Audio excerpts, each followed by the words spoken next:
विराम रखता हूँ। धन्यवाद। धन्यवाद। माननीय मंत्री जी, माननीय मंत्री जी का जवाब। धन्यवाद माननीय सभापति महोदय। बांधों की सुरक्षा के लिए एक देशव्यापी प्रोटोकॉल बनाने के दृष्टि से लाए गए इस महत्वपूर्ण बिल में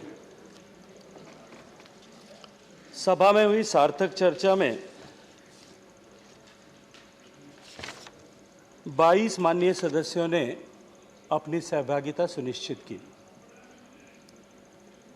श्री तिरुचि शिवाजी, शक्ति सिंह गोहिल जी, के.जे. अल्फोंस जी, जनाब अहमद नदीमुल हक जी, टी.के. सलंगवार जी, प्रसन्न आचार्य जी, विजय साई रेड्डी जी, श्री शिवदासन जी, श्री नवनीत कृष्णन जी, श्री रामनाथ ठाकुर जी, प्रोफेसर मनोज झा जी, श्री वाइको जी, रविंद्र कुमार जी, संजय सिंह जी, डॉक्टर फौजिया खान साहिबा, श्री वीरेंद्र प्रसाद जी, जी.सी. चंद्रशेखर जी, राम भाई, अजीत कुमार गुइया जी, हर्षवर्धन जी, जनाब अब्दुल वहाब साहब और कामाख्या प्रसाद ताशा जी। मैं सब माननीय सदस्यों का अंतर्मन की गहराई से धन्यवाद ज्ञापित करना चाहता हूँ। 40 सालों से इस महत्वपूर्ण बिल का इंतजार देश की जनता और देश के ऐसे सारे जल संसाधन जिन पर हमारा जीवन निर्भर है, वो अपनी सुरक्षा के लिए कर रहे हैं। मेरे साथियों ने चर्चा के दौरान अपने ज्ञान के आधार पर, कुछ साथियों ने अपने तकनीकी ज्ञान के आधार पर और कुछ साथियों ने केवल मात्र राजनीतिक प्रतिबद्धताओं के आधार पर, और मैं जब ऐसा कह रहा हूं माननीय सभापति जी, तो मैं बिल्कुल जिम्मेदारी के साथ में ये बात कह रहा हूं कि अपने अपने विचार प्रस्तुत किए।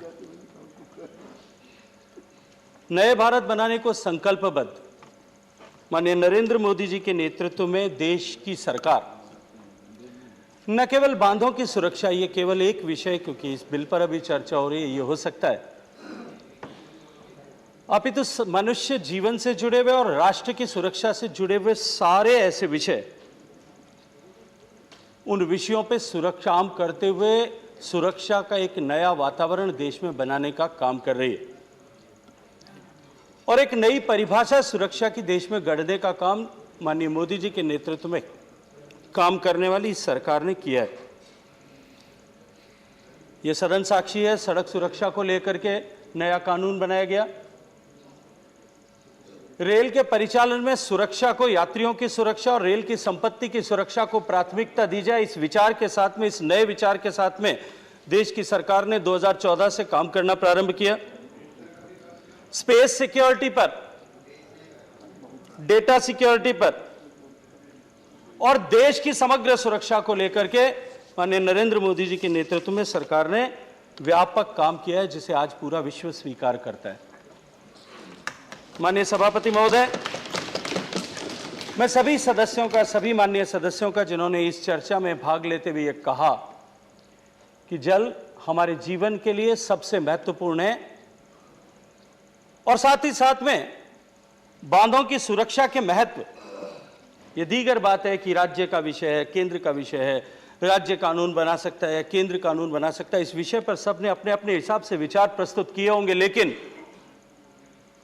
बांधों की सुरक्षा की महत्ता को लेकर के और जीवन में पानी की उपयोगिता को लेकर के सबने संवेद स्वर से यह स्वीकार किया और एक राय होकर के बात की। उसके लिए मैं सभी माननीय सदस्यों का जिन्होंने चर्चा में सहभागिता की और जो लोग सुन रहे थे उन सब का अभिनंदन करना चाहता हूं, आभार ज्ञापित करना चाहता हूं। लगभग 2 वर्ष से भी कुछ समय पूर्व लोकसभा में यह बिल प्रस्तुत हुआ था। वहां भी 2 दर्जन से ज्यादा माननीय सदस्यों ने इस विषय पर अपने विचार प्रस्तुत किए थे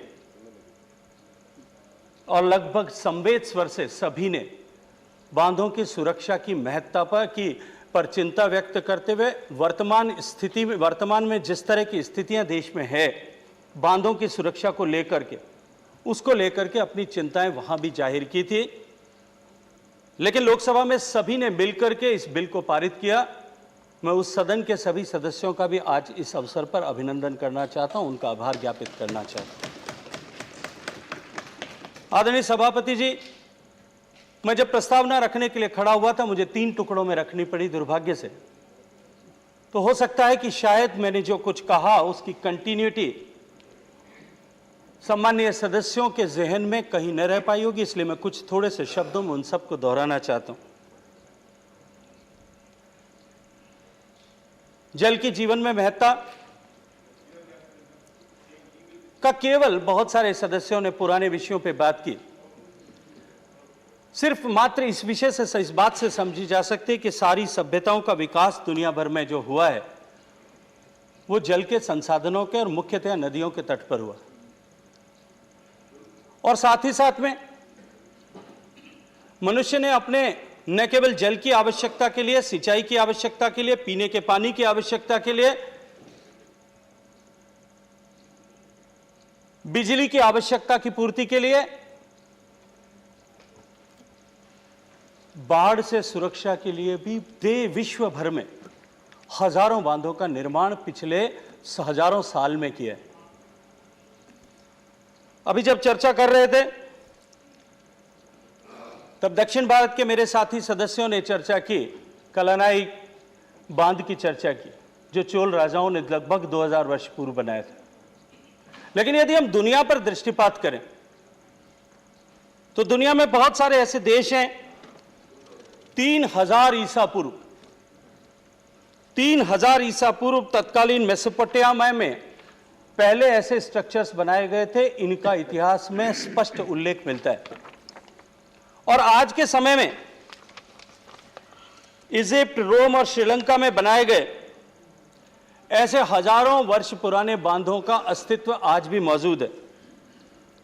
यदि पूरी दुनिया की दृष्टि से देखें तो लेक ओम्स डैम जो है वो आज पूरी दुनिया का सबसे पुराना फंक्शनल बांध।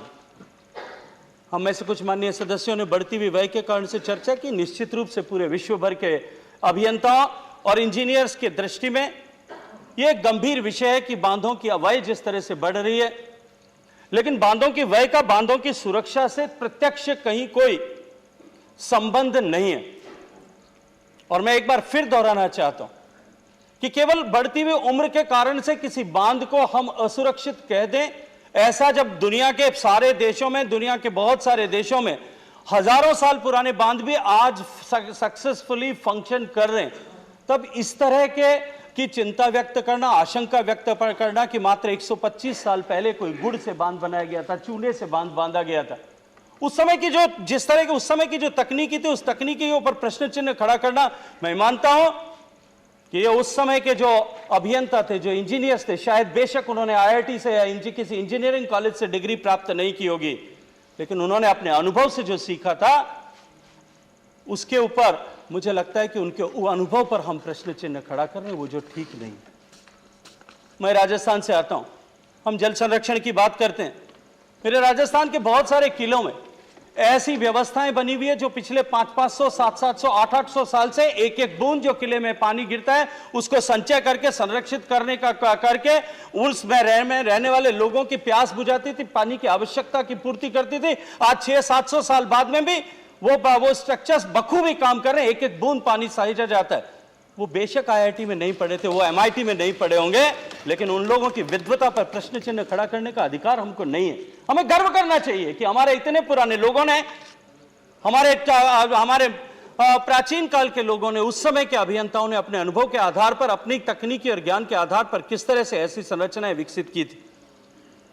लेकिन साथ ही साथ दूसरी तरफ जब मैं वर्तमान में देखता हूं तो 2014 में लारजी बांध में अचानक पानी छोड़ा गया। अभी बहुत सारे सदस्यों ने चर्चा की, कल का उदाहरण भी दिया कि तमिलनाडु ने एकाएक पानी छोड़ दिया। लारजी बांध में हिमाचल प्रदेश में जब एकाएक पानी छोड़ दिया गया, 24 छात्रों की उसमें दर्दनाक मृत्यु डूबने के कारण से हुई। अभी कुछ ही दिन पहले हमने समाचार पढ़ा था कि आंध्र प्रदेश में जब अनामाया बांध में एकाएक बांध में यकाएक जितनी उसकी स्पिलवे की कैपेसिटी थी उससे 1.5 गुना पानी जब आने लगा, स्पिलवे टूटा और उसके कारण से कितनी बड़ी क्षति हुई। एकाएक पानी छोड़ दिए जाने के बाद में 2018 में, 2019 में, 2021 में किस तरह से केरला में तबाही हुई, सबको हमने अभी सबके जहन में वो ताजा है, स्मृति में आपके सबके उकेरा हुआ। इसलिए निश्चित रूप से आज इस बात की आवश्यकता भी है कि हम इस सब पर एक पूरे समग्र दृष्टि से इस सब पर विचार करें और विचार करते हुए इस तरह का कानून देश में बनाएं, इस तरह की व्यवस्था देश में बनाएं कि हम ऐसे होने वाली सारी घटनाओं से अपने देश को, देश की आवाम को, देश की जनता को और साथ ही साथ में पूरे रिवरलाइन स्ट्रक्चर्स को, क्योंकि केवल एक बांध टूटता है तो केवल मनुष्यों पर प्रभाव नहीं पड़ता। मैंने प्रारंभिक टिप्पणी में भी यह बात कही थी, इसका प्रभाव उस पूरी रिवरलाइन इकोलॉजी पर पड़ता है, इकोसिस्टम पर पड़ता है। केवल उस नदी पर हमारा अधिकार नहीं, हमने बांध करके भी शायद उसके इकोसिस्टम में बहुत सारे ऐसे अस्तित्व होंगे जिनके ऊपर हमने, उसके जीवन पर हमने प्रश्न चिन्ह खड़े किए होंगे, लेकिन बांध टूटने के कारण से भी ऐसे सारे इकोसिस्टम में जो परिवर्तन आता है, उसके न आए, इसकी जिम्मेदारी निश्चित रूप से इस सदन में बैठे हुए हम सब लोगों की। माननीय सदस्यों को मैं एक बार फिर निवेदन करना चाहता हूं कि यह माननीय मोदी जी के नेतृत्व में काम करने वाली सरकार है और हम देश को सशक्त, समृद्ध, मजबूत भारत बनाने के लिए संकल्पबद्ध हैं और देश के सुरक्षा की चिंता, देश के नागरिकों की सुरक्षा की चिंता और देश की समृद्धि के लिए से जुड़े हुए हर एक विषय पर पूरी प्रतिबद्धता के साथ में काम करते हैं। इसीलिए बांधों की सुरक्षा भी जो है निश्चित रूप से एक महत्वपूर्ण विषय, इस दृष्टि को लेकर के यह बिल लाया गया। माननीय सभापति महोदय, आज मैं इस बिल का प्रत्युत्तर करने के लिए आप सबके बीच आपके निर्देश पर सबके इस सदन में खड़ा हूं। 29 जुलाई 2019 को लोकसभा में इंट्रोड्यूस किया और 2 अगस्त 2019 को इस विधेयक को लोकसभा में पारित किया गया। वहां भी चर्चा में यही सब विषय, जिस विषय पर आज हम इस सदन में बात कर रहे थे, इन्हीं सारे विषयों पर बात हुई। देश में कुल कितने बांध हैं उनकी संख्या के बारे में चर्चा की गई, कितने बांध निर्माणाधीन हैं उनके बारे में चर्चा की गई, बांधों की बढ़ती हुई व्यय के बारे में चर्चा की गई। यह कानून बनाना संविधान सम्मत है या नहीं है, इसके बारे में भी वहां प्रश्न चिन्ह खड़े किए गए। बांध कितनी क्षमता आज उसके कारण से खड़ी हुई है, किस पानी पर किसका कितना अधिकार है, पानी के विषय, बांधों की सुरक्षा के विषय में चर्चा करते हुए हमने राज्यों के शेयर्स क्या होने चाहिए उसको डिवाइड करने के बारे में भी उस सदन में भी चर्चा की, इस सदन में भी चर्चा की। और साथ ही साथ में उस चर्चा में एक बात साबत कॉमन रूप से उभर करके आई कि हमारे जो देश के 92% डैम्स जो हैं वो इंटरस्टेट रिवर्स पर स्थित हैं, इंटरस्टेट रिवर बेसिन्स पर स्थित हैं। और मैं पूछना चाहता हूं माननीय सभापति महोदय कि जो 92% बांध इंटरस्टेट रिवर्स पर हैं, जिनके होने वाली किसी भी दुर्घटना, चाहे वो बांध में से एकाएक पानी छोड़ना पड़े, चाहे वो बांध में से एकाएक पानी छोड़ा जाए, चाहे वो बांध टूट जाए, और अभी अनामया की चर्चा हमने की था, अभी कुछ लोगों ने उल्लेख किया था, हमें आपके सदस्यों के संज्ञान में लाना चाहता हूं कि अनामया बांध में जब एकाएक पानी आने लगा, उसकी स्पिलवे कैपेसिटी से ज्यादा, 1.5 गुने से ज्यादा पानी उस नदी में बह रहा था। एकाएक निर्णय करना पड़ा कि 5 गेट खोल दिए जाएं ताकि स्पिलवे और गेट्स दोनों मिला करके जितना पानी आ रहा है उतना पानी बाहर निकल जाए। लेकिन बड़े दुख के साथ में माननीय सभापति जी मैं कहना चाहता हूं कि 4-5 गेट में से एक गेट नहीं खुल पाया क्योंकि वो फंक्शनल नहीं था, वो गेट काम नहीं कर रहा था। अब मैं पूछना चाहता हूं कि उसकी जिम्मेदारी किसकी थी? क्या राज्य की उसकी जिम्मेदारी नहीं थी? लेकिन उसका प्रभाव कितनी लंबी दूर तक उसका प्रभाव पड़ा। जिन मवेशियों ने जान गंवाई, जिन लोगों ने जान गंवाई, जिनकी माल की संपत्ति का नुकसान हुआ, क्या उसको लेकर के पूरे देश भर में क्या सर शर्म से न झुका कि जब पूरी दुनिया भर में जब ये उल्लेख किया गया कि भारत में एक और बांध टूटा है, एक और बांध टूट गया है, और पूरी दुनिया के इंजीनियर्स जो डैम सेफ्टी पर काम करते हैं, आईकॉल से लेकर के सारी दुनिया के इंजीनियर्स बैठ करके जब इस पर चर्चा करेंगे, विचार करेंगे कि ये भारत में एक बांध टूटा है, उसको एक केस स्टडी में लिया जाएगा, ये हम सब लोगों के लिए राष्ट्रीय शर्म का विषय।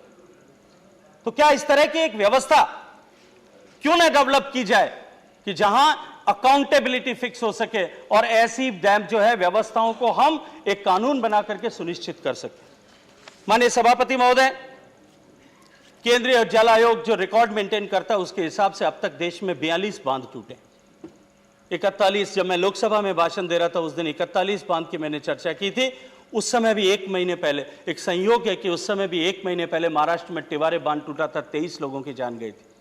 और आज भी जब मैं राज्यसभा में एक संयोग है कि 2 साल बाद से भी ज्यादा समय बाद जब आज राज्यसभा में इस महत्वपूर्ण विषय पर चर्चा कर रहा हूं, उसके बीच में एक बांध और टूट गया और हमारे खाते में एक और अपयश जो है वो रजिस्टर हुआ। माननीय सभापति महोदय, 1979 में जब मच्छू बांध, मोरबी का बांध टूटा, अभी माननीय गुजरात से आने वाले माननीय सदस्य चर्चा कर रहे, हजारों लोगों के जीवन चला गया। चीन के बांध टूटने की बात की, मैं उसको एक तरफ रख दूं। जब मोरबी में बांध टूटा, उस समय इस देश में पहली बार बांधों की सुरक्षा को लेकर के एक सिस्टमैटिक प्रोटोकॉल बनना चाहिए, इसके बारे में बातचीत प्रारंभ हुई। और उसके बाद जब बातचीत प्रारंभ हुई, तब एक कमेटी का गठन किया गया। उस कमेटी ने 3 साल तक व्यापक रूप से राज्यों के साथ में विचार विमर्श किया और 1982 में कमेटी ने यह प्रस्तावित किया कि देश में बांधों की सुरक्षा को लेकर के एक प्रोटोकॉल बनना चाहिए, एक ऑर्गेनाइज्ड स्ट्रक्चर बनना चाहिए। 1982, हम चीन से तुलना करने की बात करते हैं। 1982 से लेकर के हमारे देश की नदियों में कितना पानी बह गया होगा और कितने लोग इस सदन में आकर के वापस शायद हमसे बिछुड़ गए होंगे, दूर चले गए होंगे। आज 40 साल बाद उस विषय पर आज हम कानून बनाने के लिए, संपूर्णता के लिए उसकी तरफ ले जा रहे हैं। माननीय सभापति जी, मैं इन सारे सदस्यों का अभिनंदन करता हूं कि 40 साल जिस विषय के लिए देश ने इंतजार किया, उसको पर मोहर लगाने का अवसर हम सबके पास में है। माननीय सभापति जी, 2002 में एक ड्राफ्ट बिल बनाया गया उस 82 की रिकमेंडेशंस के आधार पर, और उस ड्राफ्ट बिल को सारे प्रदेशों को सर्कुलेट किया गया।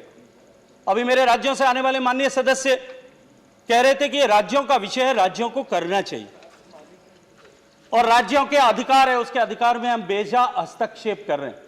2002 में माननीय सभापति महोदय बिल स्टेट्स को सर्कुलेट किया गया था। केवल एक बिहार राज्य था जिसने उस बिल के ऊपर को अडेप्ट किया अपनी स्टेट असेंबली में, केवल एक बिहार राज्य था। कुछ राज्यों ने उपबंध किए, गुजरात राज्य ने अपने यहां उपबंध किया, केरला राज्य ने भी अपना जो कानून था उसमें एक चैप्टर डैम सेफ्टी को लेकर के जोड़ा।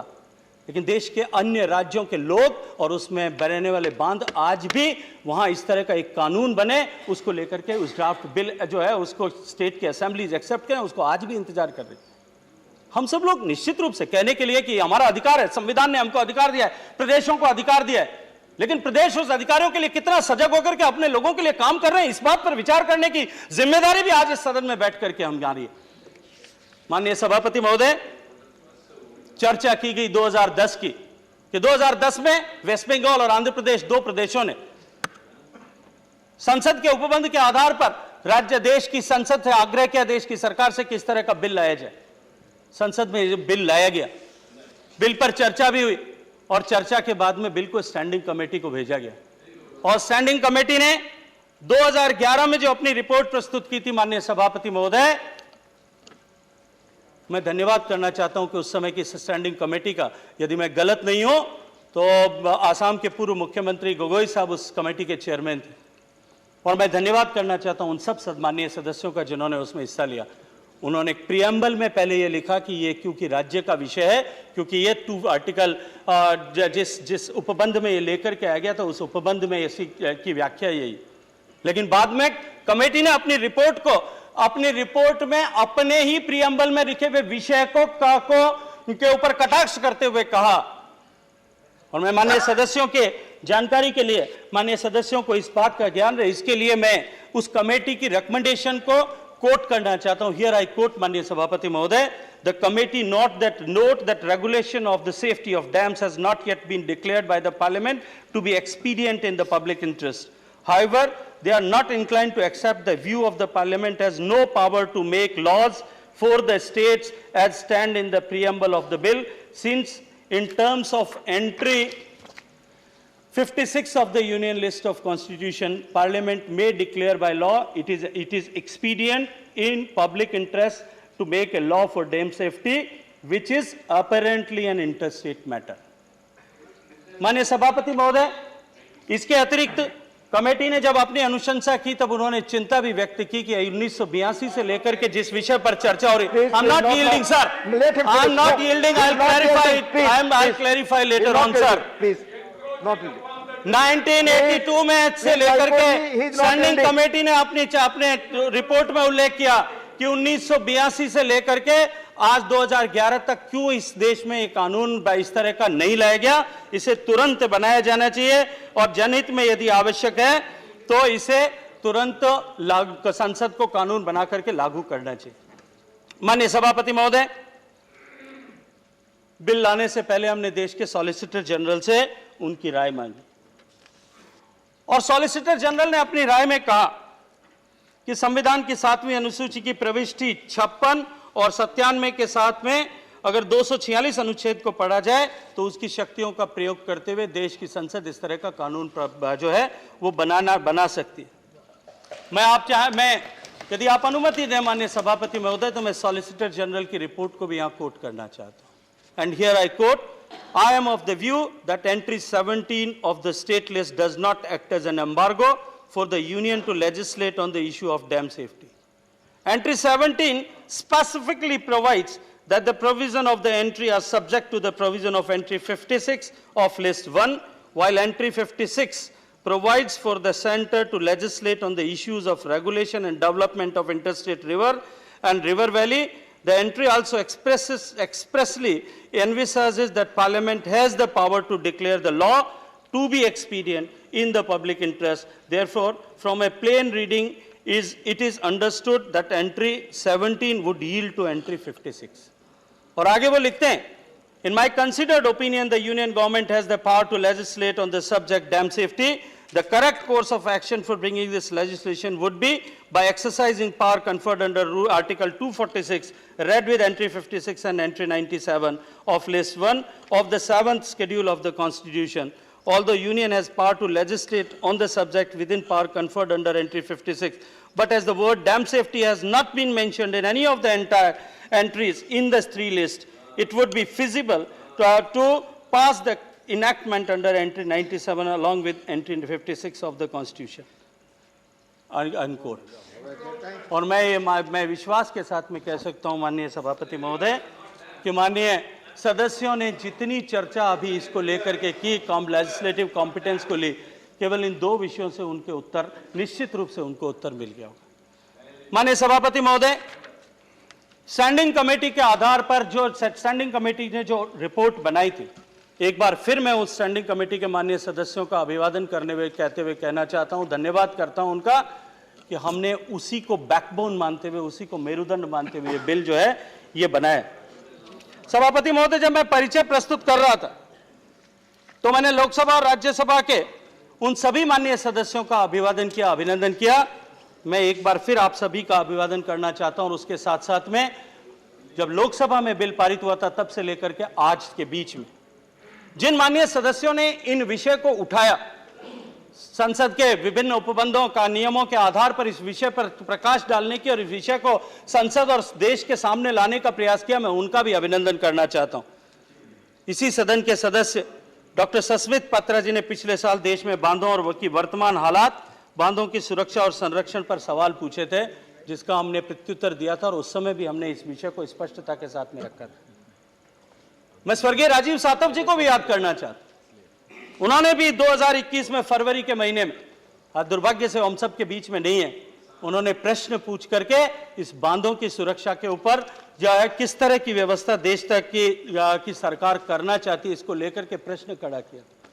माननीय सभापति महोदय, बांध की मैं वर्तमान बिल पर चर्चा करने से पहले एक विषय पर और बात करना चाहता हूं। आज वर्तमान में क्या स्थिति, हम सब माननीय सदस्यों ने अभी चर्चा की कि हम देश की सरकार जो है एनक्रोच करना चाहती है, राइट्स को एनक्रोच करना चाहती है।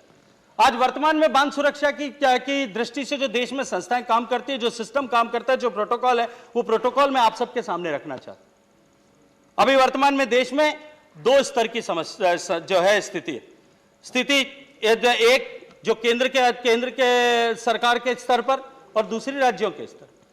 केंद्र सरकार पर तो जो संस्थाएं काम करती है, एक एनसीडीसी है, national committee on dam safety, जो एक थिंक टैंक की तरह काम करती है। सीडब्ल्यूसी का चेयरमैन उसका चेयरमैन होता है। अभी बहुत सारे सदस्यों ने उसका उल्लेख किया था। और दूसरी जो संस्था है जो इसके इंप्लीमेंटेशन को मॉनिटर करती है, वो है नेशनल डैम सेफ्टी अथॉरिटी। और स्टेट्स में ठीक इसी तरह की 2 संस्थाएं बनी हुई हैं जो national committee on dam safety जो रिकमेंडेशंस करते हैं, उन रिकमेंडेशंस के आधार पर और साथ साथ में अपने स्टेट्स में अपने स्टेट्स में जिस तरह की परिस्थितियां, अपने स्टेट्स के डैम की जिस तरह की आवश्यकताएं हैं, जिस तरह की, क्योंकि भारत विविधताओं से भरा हुआ देश है, जिस तरह की परिस्थितियां हैं उसको लेकर के अपने स्टेट्स के अनुकूल नियमों को और स्टेट्स के अनुकूल आवश्यकता के अनुकूल उपबंधों को तैयार करने की, और उसके आधार पर जो चौथी कमेटी, चौथा जो टियर है इसमें, वो है स्टेट्स का स्टेट डैम सेफ्टी ऑर्गेनाइजेशन, जो इसके रखरखाव के लिए प्राथमिक रूप से जिम्मेदार है, जो इसका रखरखाव के लिए काम करता है। और माननीय सभापति महोदय, जो वर्तमान में बिल है उस बिल में भी ठीक ये की ये व्यवस्था की गई, इसके अतिरिक्त तो कोई नया प्रावधान नहीं। जो वर्तमान में स्थिति है वही स्थिति इस बार भी की गई, उसी व्यवस्थाओं को इस बार किया गया है। लेकिन साथ ही साथ में जो वर्तमान विधेयक है उस विधेयक में, क्योंकि पहले जो अभी वर्तमान में जो स्थिति थी उस व्यवस्था में ये केवल एडवाइजरी रोल के साथ में ये संस्थाएं काम करती थी। यदि कहीं भी डैम सेफ्टी के ऊपर बनाए गए किसी नियम, किसी निर्देश या किसी जो है सजेशन, सुझाव, उसको लेकर के कहीं फेलियर होता है, उसको लेकर के ऑपरेट नहीं किया जाता है, रूल कर्व नहीं बनाया जाता है, डैम सेफ्टी के प्रोटोकॉल का पालन नहीं किया जाता है, उसका इनंडेशन स्टडी जो होना चाहिए आगे वो नहीं होता है, डिजास्टर के समय में उस तरह पे क्या प्रोटोकॉल्स लिए जाएंगे उसकी चिंता नहीं की जाती है, गेट के रिपेयर एंड मेंटेनेंस पर ध्यान नहीं दिया जाता है। अगर सुझाए गए, बताए गए काम के आधार पर काम न हो तो उसकी अनुपालना कराने का कोई मार्ग किसी के पास नहीं, केवल एडवाइजरी रोल में।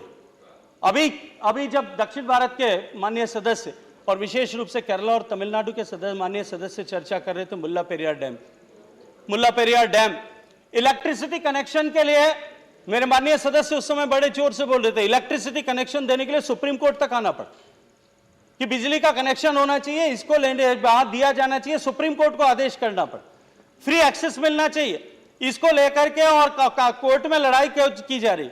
वहां 23 पेड़ काटने की परमिशन एक दिन दी जाती है, दूसरे दिन विड्रॉ की जाती है। ये स्थितियां, इस तरह की स्थिति पे कहीं ना कहीं किसी न किसी स्तर पर तो हमको विराम लगाना की आवश्यकता है कि नहीं है। मैं आप सदस्यों से पूछना चाहता हूं, अपनी अंतरात्मा की आवाज से कहिए कि क्या इस तरह की व्यवस्था देश में न हो? क्या हम अपने अधिकारों की बात करेंगे? आजादी के 75वें वर्ष में जब देश अमृत महोत्सव मना रहा है, तब हम क्या केवल अपने अधिकारों की बात करेंगे? क्या साथ में हम अपने कर्तव्यों की तरफ भी देखें? ये अवसर है हम सब लोगों के पास में कि हम अपने कर्तव्यों की तरफ देखें। और जो वर्तमान में हमने इस व्यवस्था प्रपोज की है, वो व्यवस्था राष्ट्रीय स्तर पर जो उपबंध किया है वो राष्ट्रीय बांध सुरक्षा प्राधिकरण का है, और वो अभिकरण, उसके पास में जो है वो पेनल्टी इंपोज करने की शक्ति होगी यदि किसी प्रदेश को या जो है वर्तमान व्यवस्था के अनुरूप जो भी निर्देश दिए जाएंगे, यदि उसमें कोई इंटेंशनली ऑब्स्ट्रक्शन करता है, उनकी अनुपालना नहीं की जाती है, उन निर्देशों के अनुकूल रखरखाव नहीं किया जाता है, तो उसकी अकाउंटेबिलिटी फिक्स करके उस प्रदेश पर या उस व्यक्ति विशेष को उसके लिए दंडित किया जा सके। सिर्फ इतना सा उपबंध इसमें जोड़ने के प्रावधान किया है। माननीय सभापति महोदय, आज जो व्यवस्था है उस व्यवस्था को लेकर के 38 से ज्यादा एनसीडीसी की मीटिंग्स हो चुकी हैं। एनसीडीएस की मीटिंग 38 से ज्यादा बार एनसीडीएस के लोग साथ बैठ चुके हैं। अंतिम बार जब बैठे थे तब सारे प्रदेशों ने, मैं धन्यवाद करना चाहता हूं, कम से कम इस सदन में तो किसी ने ही नहीं कहा कि स्टेट्स के साथ कंसल्टेशन नहीं हुआ। जब लोकसभा में चर्चा हो रही थी तो कहा कंसल्टेशन नहीं हुआ। 3 बार एनसीडीएस में इस पे कंसल्टेशन हुआ है, और कंसल्टेशन में तमिलनाडु स्टेट्स, अभी नवनीत कृष्णन साहब कह रहे थे, अभी शायद नवनीत कृष्णन साहब हैं, मेरी बात सुन रहे हैं, अब वो कह रहे थे कि हमें पूछा नहीं गया, स्टेट से राय नहीं ली।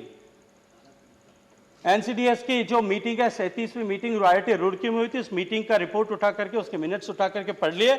आप ही के माननीय सदस्यों के निर्देश पर जो आपने प्रश्न खड़ा किया माननीय नवनीत कृष्णन साहब, कि आप ही के स्टेट की रिकमेंडेशन पर यह व्यवस्था कि हमारे बांध, क्योंकि पिक्युलियर पोजीशन है, हमारे बांध उस दूसरे स्टेट्स में है, वहां हमको अनुमति नहीं मिलेगी, वहां का स्टेट की ऑर्गेनाइजेशन हमारे लिए काम नहीं करेगा, इसलिए इसको नेशनल लेवल पर इसकी जिम्मेदारी भारत सरकार को लेनी जानी चाहिए। हमने उपबंध किया और आज आपका ही प्रदेश विरोध कर रहे हैं। माननीय सभापति महोदय, सुदृढ़ बांध सुरक्षा प्रथाओं और प्रक्रियाओं के बावजूद एक्सट्रीम और नेचुरल कंडीशंस और अज्ञात कारणों के कारण से जो आपातकालीन स्थितियां पैदा होती है, एकाएक पानी बरस गया है और उसके कारण से हुआ, एकाएक डैम खोलना पड़ा उसके कारण से जो परिस्थितियां हुई।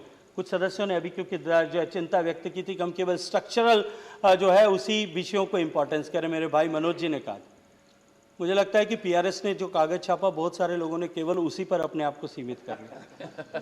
यदि बांध सुरक्षा के इस विधेयक को पूरा पढ़ा होता तो कम से कम जो है ऑपरेशन एंड मेंटेनेंस पर हमने बात नहीं की है, इसके बारे में तो कोई प्रश्न नहीं खड़ा हो सकता। पहली बार इस देश में जो है ऑपरेशन एंड मेंटेनेंस को लेकर के भी प्रोटोकॉल बनना चाहिए और उसको भी बराबर की जो है वो इंपॉर्टेंस मिलनी चाहिए। उसका उपबंध हमने इस कानून के माध्यम से किया।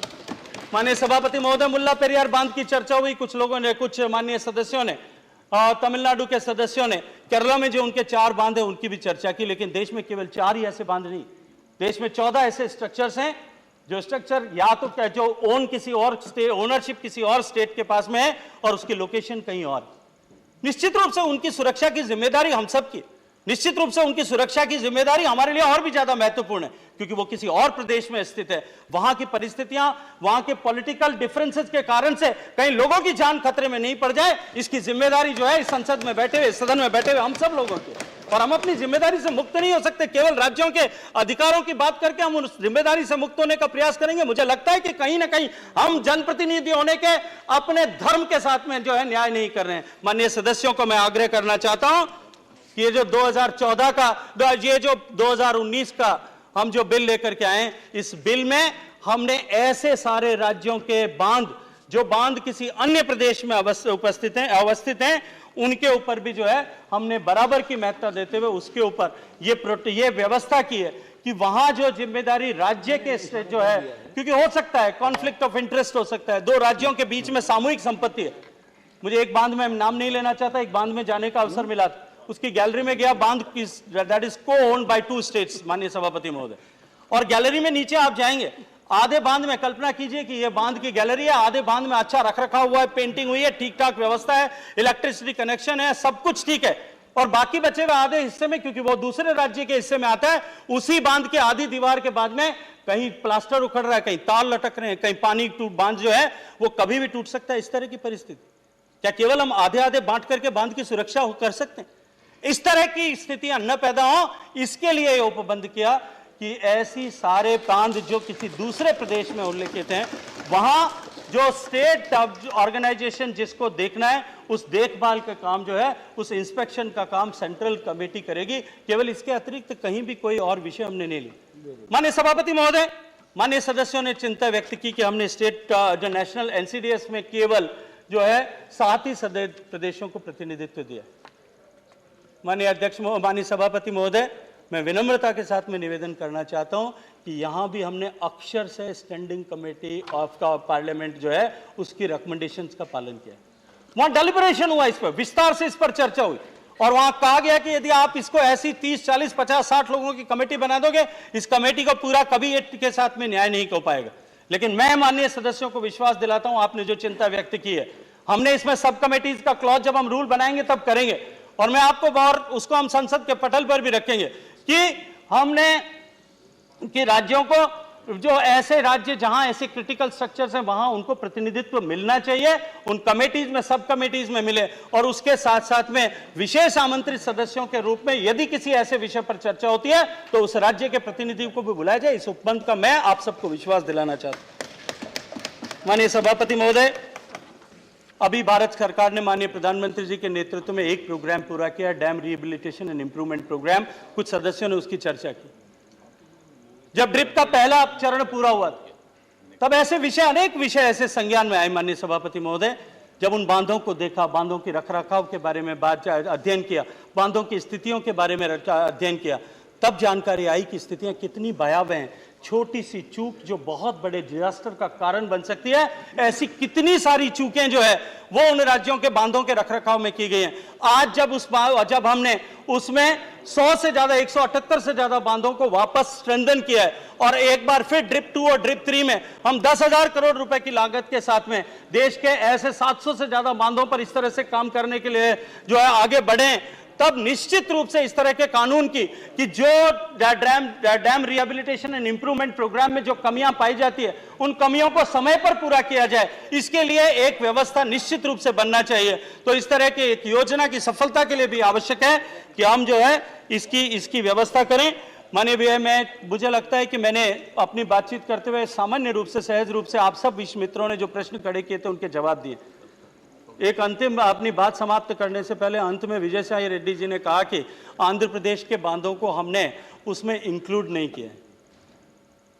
मैं बहुत दुख के साथ में कहना चाहता हूं कि आंध्र प्रदेश ने जो उसका क्राइटेरिया था वर्ल्ड बैंक का, वो क्राइटेरिया मीट आउट नहीं किया। अगर क्राइटेरिया मीट आउट करेंगे तो मैं आज इस सदन के पटल पर खड़ा होकर के आपको विश्वास दिलाता हूं कि आपकी सूची के बांधों को भी हम सम्मिलित करेंगे। बांध सुरक्षा का यह विधेयक पवित्र भाव से न आपके अधिकारों पर किसी तरह का एनक्रोचमेंट का मंतव्य है, न आपके पानी पर किसी तरह का एनक्रोचमेंट का मंतव्य है, न आपके ऑपरेशन के अधिकार की बांध को खोलना, उसमें किसका कितना शेयर होगा, किसका कितना हिस्सा होगा, किस राज्य को उससे बनने वाली कितनी बिजली मिलेगी, किस राज्य का बिजली पर अधिकार होगा, हम कहीं उसमें इंटरफियर नहीं करना चाहते, हस्तक्षेप नहीं करना चाहते, एनक्रोचमेंट नहीं करना चाहते। न आपके बांधों के ओनरशिप पर किसी तरह का हम जो है प्रश्न चिन्ह खड़ा करना चाहते, न ऑपरेशन और मेंटेनेंस के आपके अधिकारों पर प्रश्न चिन्ह खड़ा करना चाहते। हम तो एक व्यवस्था बनाना चाहते हैं कि देश के थिंक टैंक के रूप में एनसीडीएस काम करे, कमेटी काम करे। कुछ लोगों ने कॉन्फ्लिक्ट ऑफ इंटरेस्ट की बात की। सेंट्रल वाटर कमीशन वो एक थिंक टैंक जो उसका चेयरमैन, जो आज भी इस देश के ऐसे सारे विषयों के लिए जो ऑर्गेनाइजेशन जिसको सर्वोच्च न्यायालय से लेकर के राज्य की सरकारें तक अप्रेजल के लिए जिसके पास में भेजती हैं, वो ऑर्गेनाइजेशन का चेयरमैन एक्स ऑफिशियो और उसके साथ में एक्सपर्ट्स की टीम जो है वो मिलकर के एक थिंक टैंक के रूप में काम करे। वो थिंक टैंक जो अनुशंसाएं करे वो राज्य के जो है, और राज्य के ऐसे थिंक टैंक्स भी जो अनुशंसाएं करें वो राज्यों के ऑर्गेनाइजेशंस उसको ठीक से इंप्लीमेंट करें। उसमें अधिकारी किस स्तर का मिनिमम होना चाहिए इसका कानून बनाया जाए, क्योंकि किसी राज्य ने उसके लिए जूनियर इंजीनियर को अपॉइंट किया है, किसी ने एग्जीक्यूटिव इंजीनियर को अपॉइंट किया है, किसी ने चीफ इंजीनियर को जिम्मेदारी तो दे रखी है लेकिन एडॉक चार्ज एग्जीक्यूटिव इंजीनियर को दे रखा है। इस तरह की व्यवस्थाएं समाप्त हो, गंभीरता के साथ में जो कुछ तय देश के स्तर और प्रदेश के स्तर पर किया है उसको नीचे लागू किया जाए। केवल इसके लिए हम मात्र एक ऐसा इकोसिस्टम देश में बने, इसके लिए कानून लेकर के आए। अधिकारों पे एनक्रोचमेंट जो है ये माननीय नरेंद्र मोदी जी की सरकार की प्रथा नहीं है।